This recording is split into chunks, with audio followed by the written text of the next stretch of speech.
Do you have a hard one? Yeah, I wanted to look at something really abstract. So I wanted to look at people watching. What I did was to go find places where other people had said, this place has really good people watching.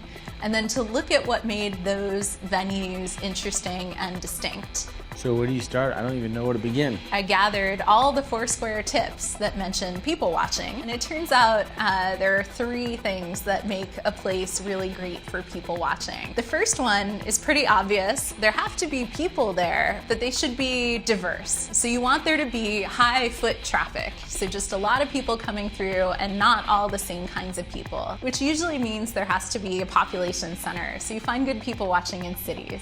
Oh, okay. The second factor was that they had outdoor access. And then the final thing was that a lot of the good people watching was in places with good weather. You found out these 3 values for what makes a good spot. Then what? So I looked at the types of venues that are disproportionately represented in the people watching data set. And I found 3 types: a museum, a park, and a restaurant. So these are the places where people talk about people watching versus places where they don't, like retail stores or offices or apartments. The museum, disproportionately popular for people watching, is actually the Barnes Foundation Museum in Philadelphia. And it turns out that they have an arboretum, they have the outdoor space, I guess the weather's decent. For the park, there was a tie. The most frequent mention of people watching went to Central Park in New York City, which won't come as a surprise, but the weather here is not so great year-round. And when you account for population, Dolores Park in San Francisco actually got a higher overall score. And the last thing was to find a restaurant. The one that really stood out was this restaurant called Bestia, which is in Los Angeles, which has a patio that is apparently famous for people watching, and maybe you'll see a celebrity too.